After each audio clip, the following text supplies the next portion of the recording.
Hello दोस्तों, मैं UK learning point के यूट्यूब चैनल पे आप सभी लोगों का स्वागत करता हूँ।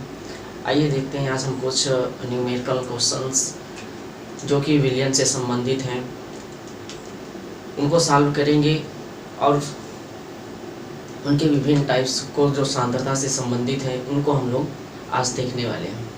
तो आइए बिना किसी देरी के हम लोग देखते हैं कि क्या होते हैं।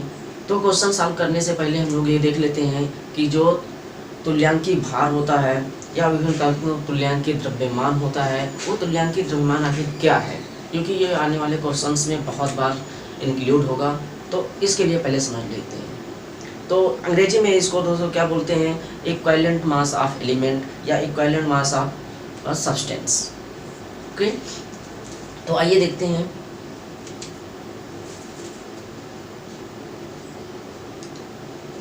तुल्यांकी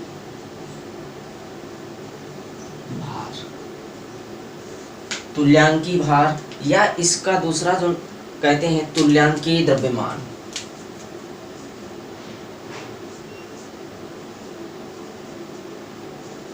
तुल्यांकी द्रव्यमान, इसको अगर अंग्रेजी में देखते हैं तो लिखा जाता है इक्विवेलेंट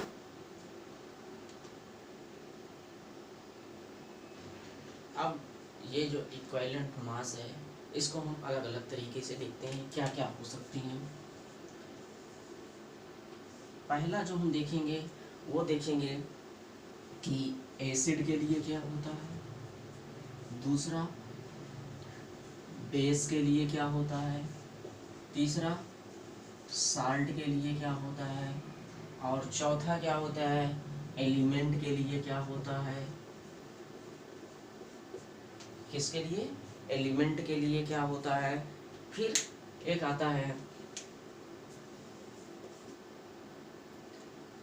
हार आयन, यानी जो हम तुल्यांकी द्रव्यमान देखेंगे वो हमको परीक्षाओं में इस तरह से पूछा जा सकता है। एक एसिड का पूछा जा सकता है, दूसरा बेस से आ सकता है, तीसरा साल्ट से आ सकता है, चौथा एलिमेंट से आ सकता है, और पांचवा जो है वो आयन से आ सकता है।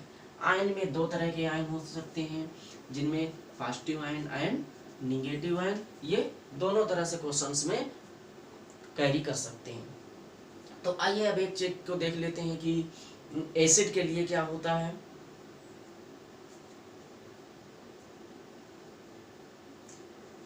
हार एसिड, तो इस एसिड के लिए हम लोग सबसे पहले देखते हैं अम्ल का मोलर द्रव्यमान। क्या लिखेंगे? अम्ल का मोलर द्रव्यमान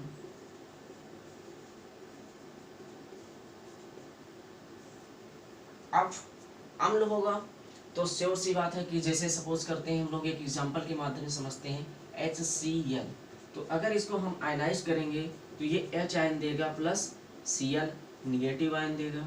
इसी तरह से H2SO4 है, अगर इसको आयनाइज करेंगे तो ये H आयन दे सकता है प्लस HSO4 निगेटिव आयन दे सकता है, या फिर दे सकता है 2H आयन दे सकता है प्लस SO4 डाई निगेटिव दे सकता है। तो अब यहाँ पर हम लोग देखते हैं कि इसकी क्षारकता क्या होती है। अम्ल होगा तो उसकी अम्ल की क्षारकता देखा जाएगा बटे अम्ल की क्षारकता। अम्ल की क्षारकता, या ये भी कह सकते हैं कि अम्ल के एक अणु से उत्पन्न या विस्थापित हाइड्रोजन आयनों की संख्या, या ये भी बोला जा सकता है कि अम्ल के एक अणु से विस्थापित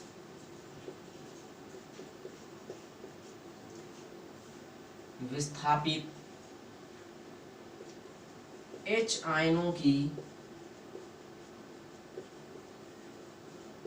संख्या।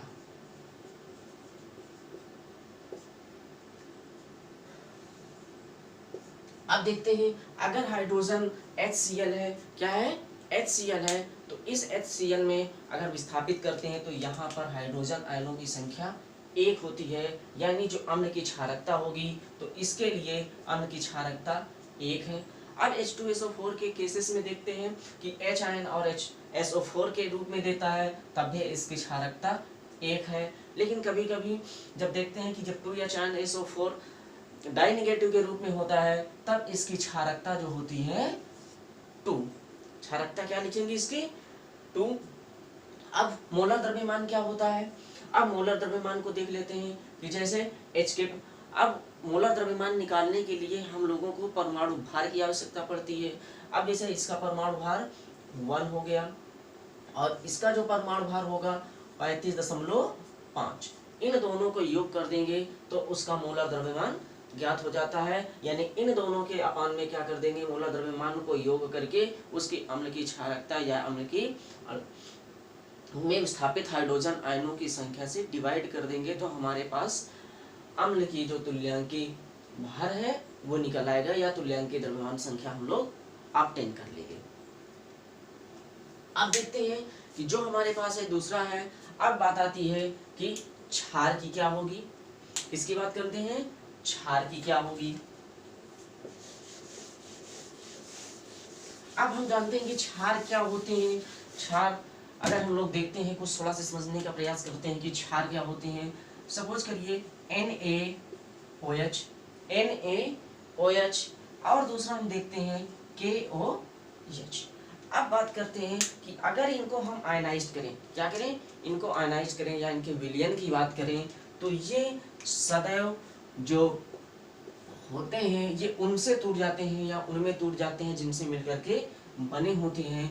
तो हम लोग देखते हैं sodium ion monopositive ion plus OH negative ion, इसी तरह से KOH होगा potassium ion plus OH negative ion हो सकता है।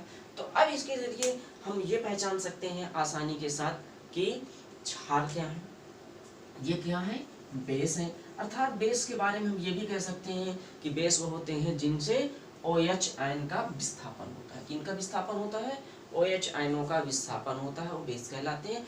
इसके अपोजिट अगर क्षार होंगे और सॉरी अगर अम्ल होंगे तो अम्ल वे पदार्थ होते हैं जिनसे हाइड्रोजन आयनों का विस्थापन होता है या जिनमें H आयन पाए जाते हैं, वो अम्ल कहलाते हैं।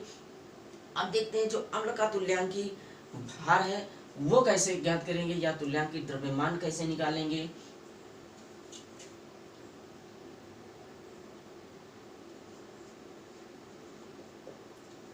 तुल्यांकी भार किसका निकालेंगे, बेस का निकालने जा रहे हैं हम लोग, यानी कह सकते हैं क्षार। अब क्षार का कैसे निकालेंगे, तो इसके लिए हमारे पास फार्मूला होता है कि क्षार का मोलर द्रव्यमान क्या लिखेंगे, क्षार का मोलर द्रव्यमान, क्षार का मोलर द्रव्यमान अपान, अब क्षार के एक अणु से कितने विस्थापित हो रहे हैं, या कह सकते हैं क्षार की अम्लता क्या है, क्या लिखेंगे यहाँ पे, बटे क्षार की अम्लता। अब क्षार की अम्लता क्या है, यानी एक अणु से, ये क्या है, एक मॉलिक्यूल पूरा क्या है, एक अणु है, या लिख सकते हैं एक अणु से विस्थापित OH निगेटिव आयन की कुल संख्या। अगर हम एक अणु से विस्थापित कुल OH आयनों की संख्या से डिवाइड कर देते हैं तो हमको उस अम्ल की तुल्यांकी द्रव्यमान ज्ञात हो जाता है। उस अम्ल का हमको क्या ज्ञात हो जाता है, तुल्यांकी द्रव्यमान उसका हमें ज्ञात हो जाता है। अब देखते हैं साल्ट क्या होते हैं। साल्ट वे पदार्थ होते हैं या साल्ट वे मॉलिक्यूल्स साल्ट वे होते हैं जिनमें धन आयन और ऋण आयन में विभक्त होने की कैपेसिटी होती है। हाँ, उनमें एक सबसे मेन डिफरेंस है। अब आप देख रहे होंगे कि जो हमारे पास क्षार थे उनमें भी धन आयन और ऋण आयन में विभक्त हो रहे थे। इसी तरह से अगर एसिड की बात करते हैं तो एसिड में आपने देखा होगा H2SO4, अगर ये भी आयनाइज्ड हुआ होगा H ion plus SO4 die negative ion, यानी यहाँ पर 2H है। इसमें भी धन, देखिए इसमें भी धन आयन है और इसमें भी ऋण आयन, इसमें भी धन आयन और इसमें, बट इन दोनों में डिफरेंस है। अगर अम्ल होगा तो अम्ल में सदैव H आयन निकलेंगे और क्षार होगा तो सदैव OH आयन निकलेंगे, ये दोनों के। लेकिन जो साल्ट होंगे उन साल्ट में कभी भी H आयन और OH आयन का विशेष जिक्र नहीं होगा। उसमें क्या हो सकता है फिर देखते हैं। अब बात करते हैं अगर साल्ट की, तो साल्ट में सपोज करिए हमारे पास NaCl, इसका नाम है सोडियम क्लोराइड, साधारण खाने वाला नमक है। और इस साधारण नमक को अगर हम पानी में डिजॉल्व करते हैं तो Na और Cl निगेटिव है। देखो ये धन आयन और ऋण आयन देते हैं, अर्थात कोई भी पदार्थ बना होगा तो निश्चित तौर पे वो धन आयन और ऋण आयन से मिलकर के ही बना होगा। बट डिफरेंस इतना होगा अम्ल, क्षार और लवण में कि जो अम्ल होंगे उनमें H आयन होगा, क्षार होंगे OH आयन, और जो साल्ट होंगे उनमें H आयन और OH आयन नहीं होगा, बल्कि क्या होंगे, केवल पॉजिटिव और निगेटिव आयन्स होंगे। अब इसमें अगर हम बात करते हैं कि पॉजिटिव आयन और निगेटिव आयन तो है, लेकिन क्या H आयन और OH आयन है? नहीं है। दूसरा नेक्स्ट उदाहरण देख लेते हैं, KCl यानी पोटेशियम क्लोराइड। इसमें भी अगर देखते हैं तो K positive ion plus Cl negative ion, ये सभी के सभी क्या है, साल्ट है। अब साल्ट की जो बात आती है तो यानी इनमें H आयन और OH आयन नहीं होगा। अब देखते हैं साल्ट के बारे में।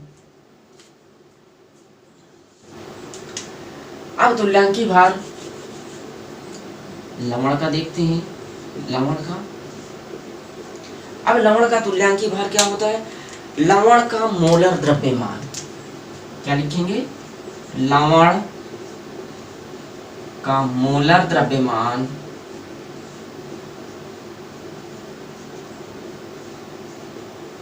अपान, लवण का मोलर द्रव्यमान अपान धन आयन पर कुल धनावेशों की संख्या,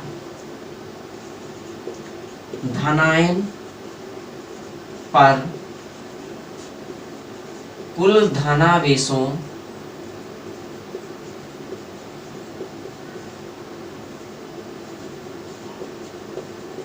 की संख्या, धन आयन पर कुल धनावेशों की संख्या से अगर हम डिवाइड कर देते हैं तो ये हमको किसी भी साल्ट का तुल्यांकी भार ज्ञात हो जाता है। क्या दोस्तों ज्ञात हो जाए? साल्ट का तुल्यांकी भार। अब देखते हैं जो साल्ट का तुल्यांकी भार हो गया। अब एलिमेंट क्या होते हैं? एलिमेंट यानी तत्व क्या होते हैं? तत्व का तुल्यांकी भार कैसे होगा? पहले हम लोग समझते हैं कि तत्व क्या होगा। जैसे कहीं लिखा हो कि K P S N O H, आखिर ये सब क्या है? अगर इनकी बात करते हैं, ये सभी के सभी तत्व कहलाते हैं। क्या कहलाते हैं? तत्व कहलाते हैं, क्योंकि तत्वों की जो परिभाषा दी गई है इंटरनेशनल यूनियन सिस्टम द्वारा 1960 में, उन्होंने कहा था कि तत्व वही हो सकते हैं जो समान प्रकार के परमाणुओं से मिलकर के बने होते हैं। किससे मिलकर के बने होंगे? समान प्रकार के परमाणुओं से मिलकर के बने होते हैं, वे तत्व कहलाते हैं। अर्थात किसी भी तत्व में अधिक प्रकार के परमाणु नहीं हो सकते कि दो अलग अलग प्रकार के हों। अगर दो अलग अलग हैं तो वो फिर अणु कहलाएगा, ना कि एलिमेंट। जैसे H2O Cl2। अब इनकी बात करें तो ये तत्व नहीं है। ये तत्व क्या है? नहीं है, क्योंकि ये अलग अलग प्रकार के परमाणुओं से मिलकर के बने होते हैं, उन्हें हम तत्व नहीं कहते हैं। अब सोचते होंगे कि ये Cl2 तो सिर्फ एक ही प्रकार का तत्व नहीं, जो मॉलिक्यूल होते हैं उनके अंदर समान प्रकार के परमाणुओं से दो या दो से अधिक तत्वों के परमाणु के समेकन से बनते हैं, या फिर एक ही प्रकार के दो या दो से अधिक तत्वों से जो मिलकर के बने होते हैं वो अणु कहलाते हैं, ना कि एलिमेंट कहलाते हैं। अब बात करते हैं तत्व के बारे में। तत्व का EQ। अब तत्व का EQ क्या होगा? अब तत्व का देखते हैं, तत्व का परमाणु द्रव्यमान। तत्व होगा तो उसके पास परमाणु द्रव्यमान होगा। परमाणु द्रव्यमान। अब तत्व का जो परमाणु द्रव्यमान है, उस परमाणु द्रव्यमान से अगर हम तत्व की संयोजकता डिवाइड कर दें, क्या कर दें? तत्व की संयोजकता। अगर तत्व की संयोजकता से डिवाइड कर देते हैं तो वो हमें क्या निकल के आ जाता है? तत्व का इक्विवेलेंट मास या तत्व का परमाणु द्रव्यमान संख्या हमको ज्ञात हो जाती है।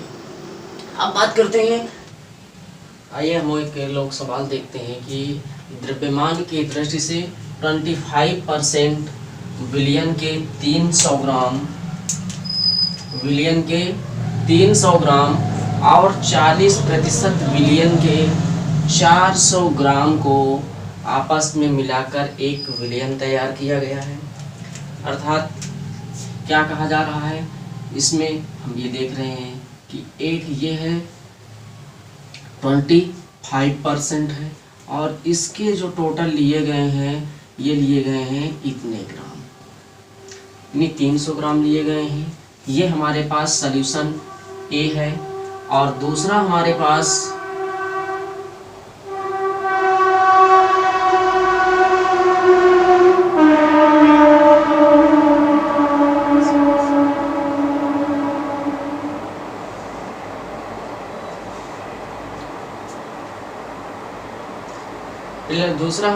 जो B है वो 40% है। कितना है?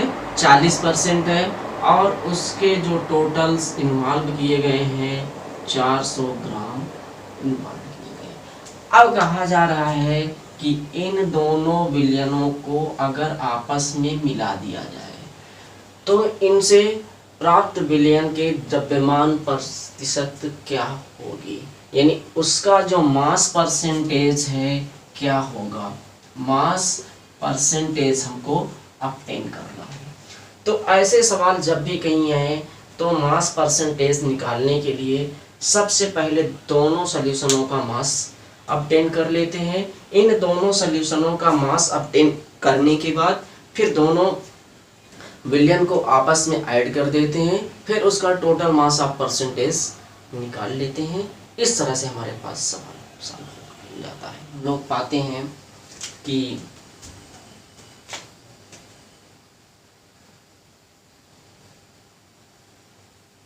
हमको पता था द्रव्यमान प्रतिशत बराबर विलेय का भार ग्राम में, विलेय का भार ग्राम में अपान विलयन का भार ग्राम में इनटू 100। अब हमको पता है विलेय का भार, हमको ये फार्मूला है। अब विलेय का भार हमको निकालना है, तब क्या करेंगे? विलेय का भार बराबर द्रव्यमान प्रतिशतता बटे 100 इंटू विलयन का भार, विलयन का भार। अब देखते हैं इसमें वैल्यू पुटअप कर देते हैं कि द्रव्यमान प्रतिशत 25% इंटू विलेय का भार 300 अपॉन 100 जीरो इज इक्वल 75 ग्राम। यानी फर्स्ट कंडीशन में जो विलेय मिलाया गया है उस विलेय का कुल द्रव्यमान 75 ग्राम है। अब देखते हैं कंडीशन नंबर सेकेंड यानी बी में। इसमें भी हमको विलेय का भार ज्ञात करना है। क्या करना है? विलेय का भार ज्ञात करना है। दिया क्या क्या है हमारे पास? द्रव्यमान प्रतिशतता दी गई है। द्रव्यमान प्रतिशतता कितना दिया गया है? 40%। अब विलयन का कुल द्रव्यमान दिया गया है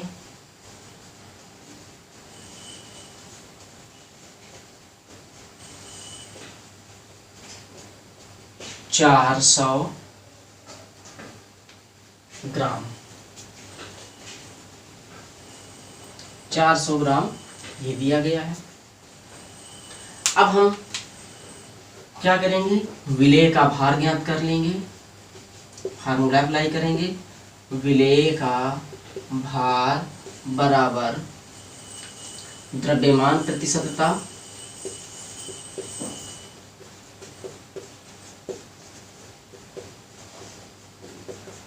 गुणे विलयन का भार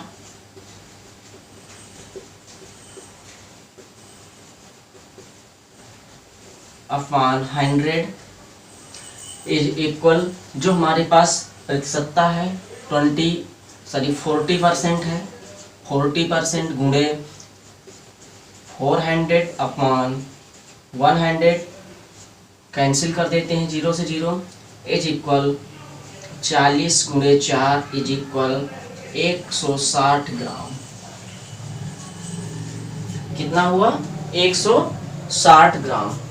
अब देखते हैं फ्रेंड्स कि जो 160 ग्राम हमारे पास आ रहा है, यानी जो विलयन ए है उसके टोटल जो ग्राम हमारे पास ऐड किए गए हैं वो कितने हैं? 160 ग्राम और प्लस 75 ग्राम। ये दोनों हमारे पास जो कंपाउंड थे दोनों सॉल्यूशंस के, ये इतना टोटल आ रहा है। अब देखते हैं द्रव्यमान प्रतिशत।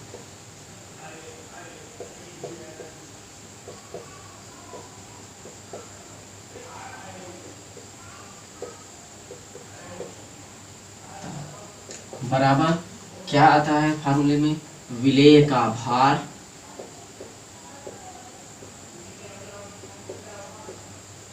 ग्राम में बटे विलयन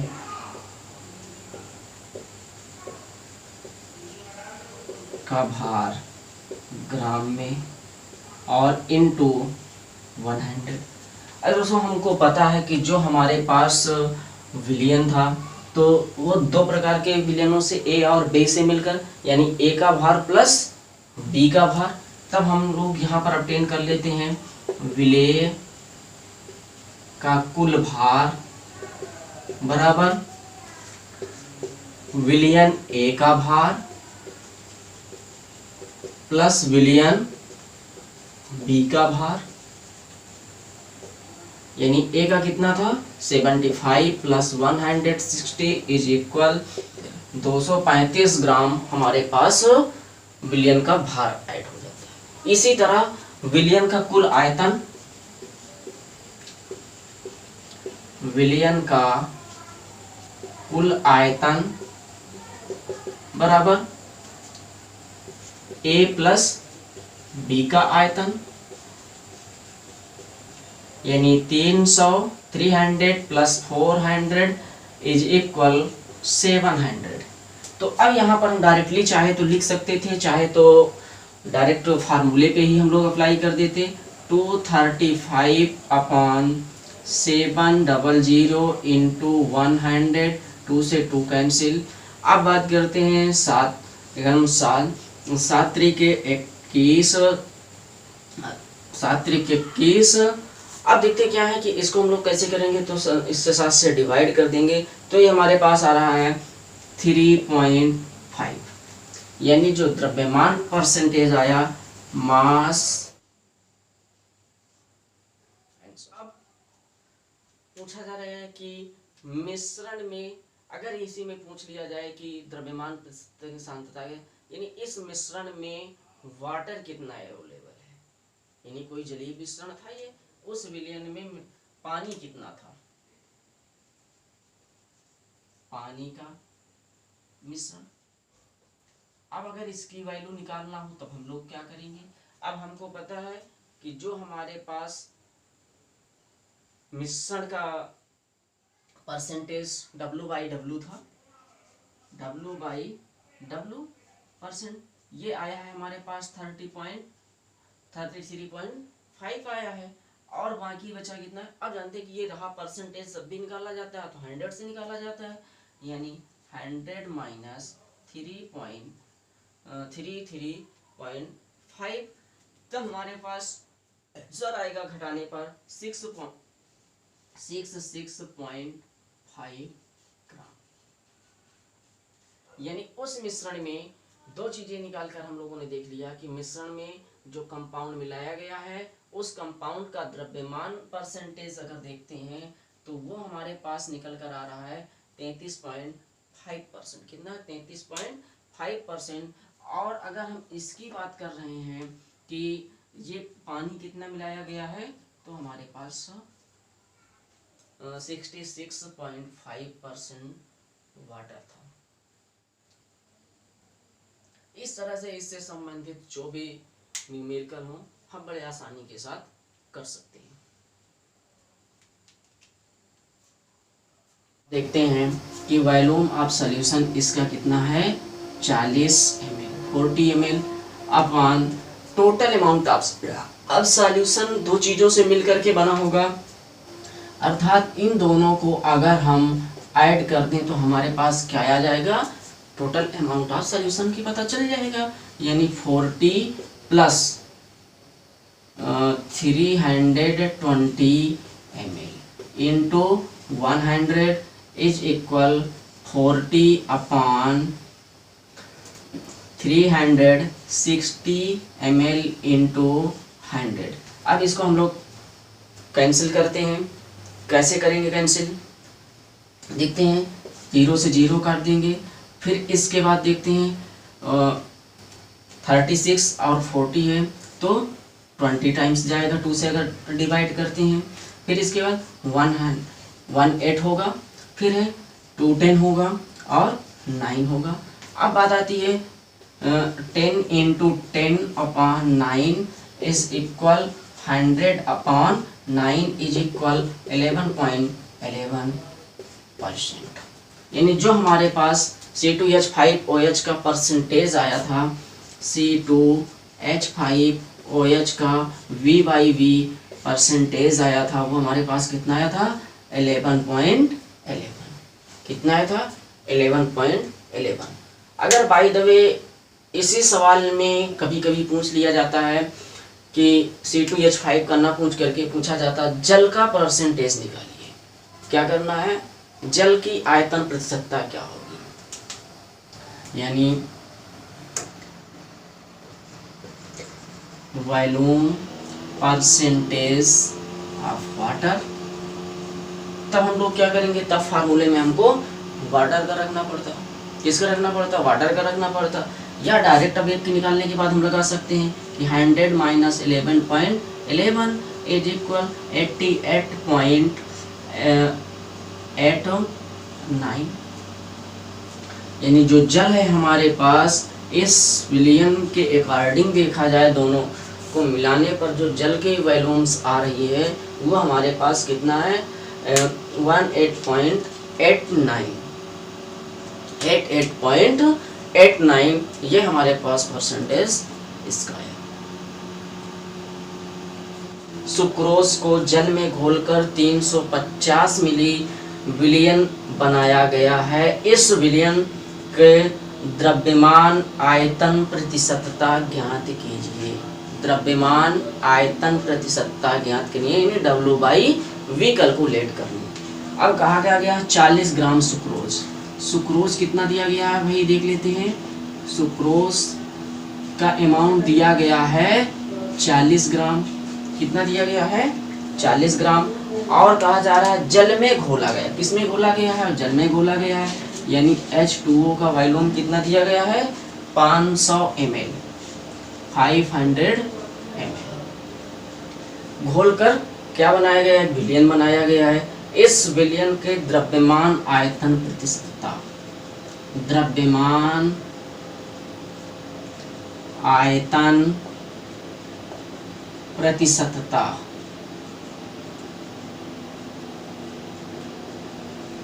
बराबर हमको नहीं पता है, तब हम लोग यहाँ पर क्या करेंगे, लिखते हैं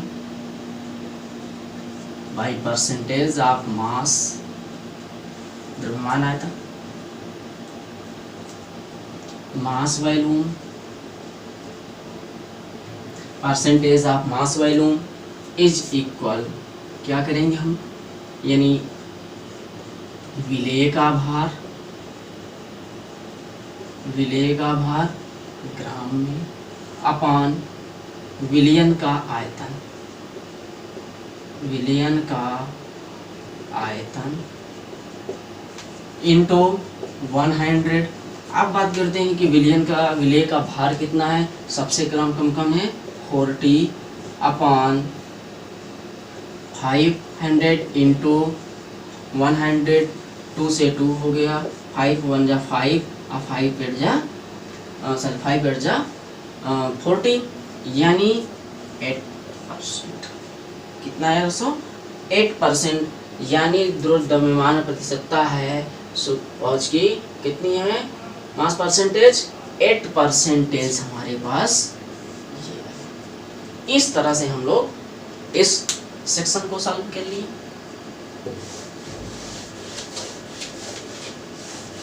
और भाई अगला सवाल देखते हैं। अब कहा जा रहा है कि 2% NaCl के 400 मिली बनाने के लिए कितने ग्राम NaCl की आवश्यकता होगी।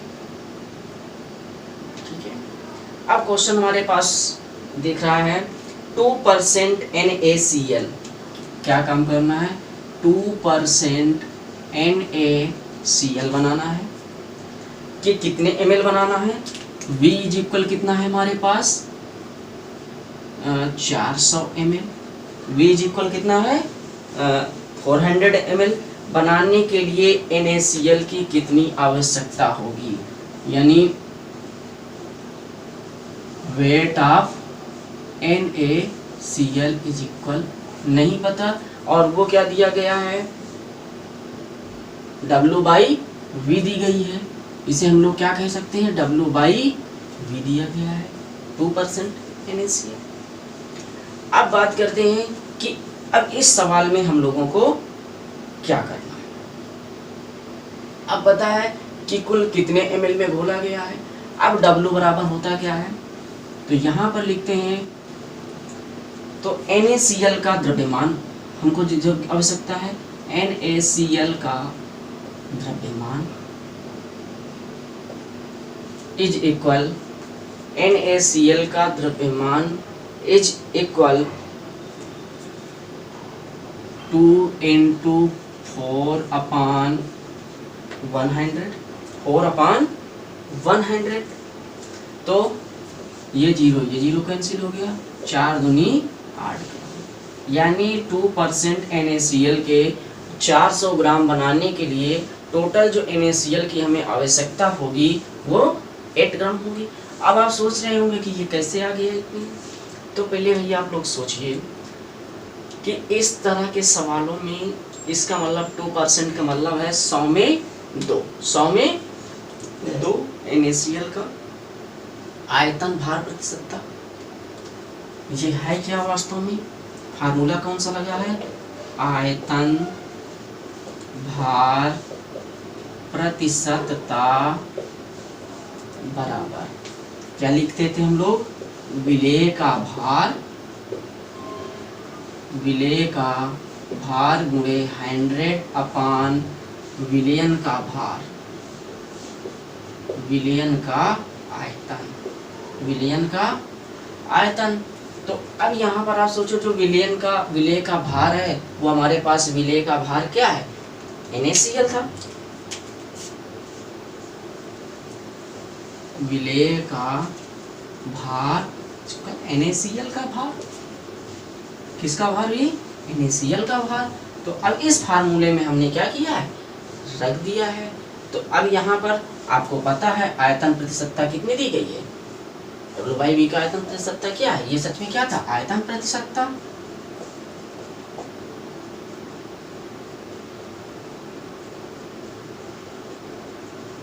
ठीक है, इस तरह से हम लोग क्या करेंगे, इसमें सॉल्व कर लेते हैं।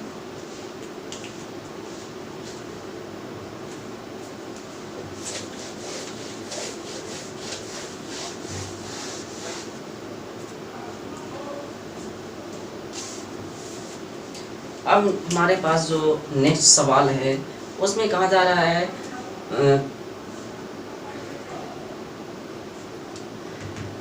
1000 ग्राम टूथपेस्ट में 1000 ग्राम टूथपेस्ट में फ्लोराइड का द्रव्यमान 0.4 ग्राम है। पीपीएम में फ्लोराइड आयनों का सांद्रण क्या होगा? यानी अब देखते क्या है, 1000 ग्राम में कितना है, 1000 ग्राम, यानी टूथपेस्ट का द्रव्यमान कितना दिया गया है यहाँ पर, टूथपेस्ट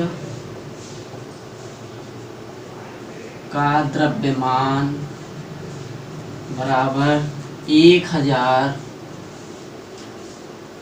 ग्राम, कितना दिया गया है, 1000 ग्राम में फ्लोराइड का द्रव्यमान,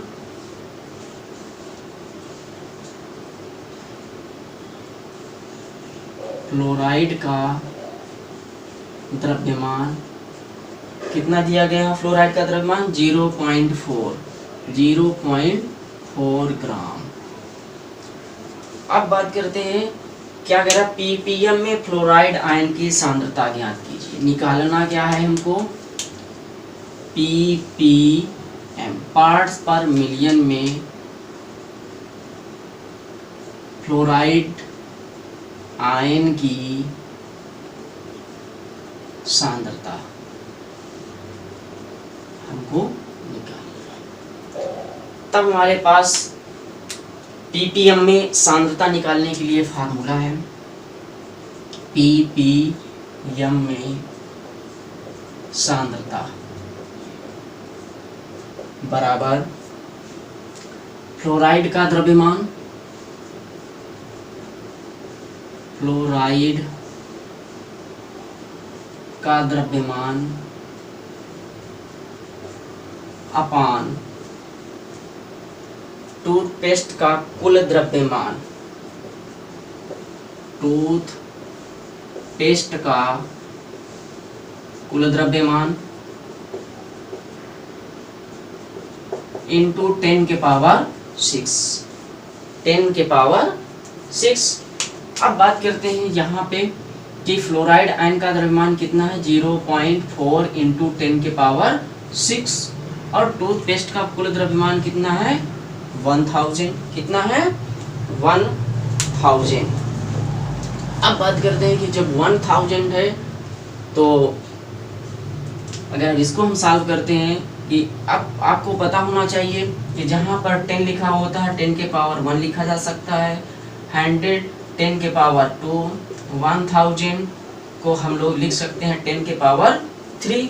इसी तरह से अगर हमारे पास आए 1/10 इज इक्वल 10 के पावर -1, 1/100 इज इक्वल 10 के 1 के पावर 10 के पावर -2, 1/100 इज इक्वल 10 के पावर -3।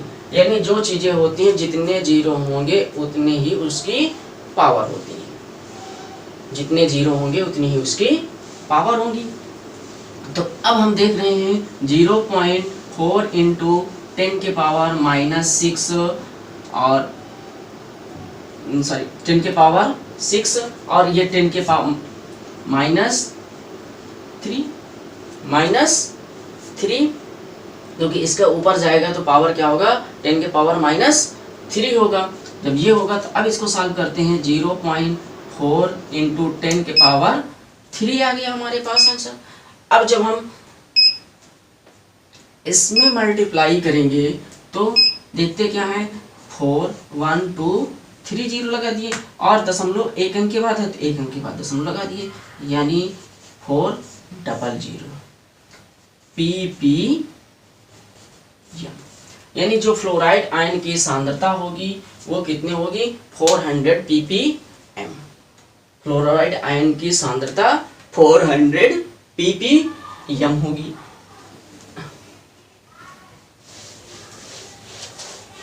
अब दोस्तों देखते हैं इस तरह से जो हमारे पास नेक्स्ट सवाल हैं उनको हम लोग बड़े आसानी से सॉल्व कर। कहा जा रहा है नेक्स्ट सवाल है हमारे पास कास्टिक सोडा विलयन के 500 मिली कहा जा रहा है नेक्स्ट सवाल हमारे पास कास्टिक सोडा के 500 मिली विलयन में 50 ग्राम घुले हैं, इसकी सांद्रता ग्राम प्रति लीटर में ज्ञात कीजिए। कहा जा रहा है कास्टिक सोडा का विलयन, यानी कास्टिक सोडा क्या होगा भाई, NaOH का विलयन है। क्या है दोस्तों, ये विलयन है, यानी हमारे पास क्या दिया गया है, V दिया गया है। टोटल V कितना है 500 ml। कितने ml है 500 ml। अब बात कर रहे हैं कास्टिक सोडा कितना है, यानी NaOH का कुल भार, NaOH का वेट कितना है, W कितना है, तो इसका जो W है भार है हमारे पास वो है 50 ग्राम। 50 ग्राम। अब हमको निकालना क्या है, ग्राम प्रति लीटर में सांद्रता G/L हमको निकालना है। अब हमें पता है कि जो ग्राम प्रति लीटर की जो सांद्रता होती है इसी को हम लोग विलयन की शक्ति कहते हैं। क्या कहते हैं, या कह दिया जाए विलयन की शक्ति निकाल ली, यानी ST स्ट्रेंथ निकालना है। क्या निकालना है, स्ट्रेंथ निकालना है। तब हम लोग क्या करेंगे, G/L इज इक्वल, अब विलेय का भार बटे विलयन का आयतन, यानी विलेय का भार, यहाँ पर विलेय हमारे पास क्या है NaOH का भार, इसमें करेंगे ग्राम में करेंगे, अपान विलयन का आयतन, विलयन का आयतन किसमें है, लीटर में है। आयतन V किसमें है, लीटर में है। अब देखते हैं भी जल्दी से कि विलेय का भार कितना है 50 अपान, और विलयन का भार कितना है 00। अब यहाँ पर आपको देखिए कि यहाँ का विलयन का आयतन किसमें दिया गया है, लीटर में दिया गया है। हमको पता है 1 लीटर इज इक्वल 1000 ml, इसलिए इसके अपान 1000 कर दिया गया, यानी 550 इंटू 1000 अपान 500, 00, 0 से 0 कैंसिल हो गए, 5 50 इंटू 2 इज इक्वल 100।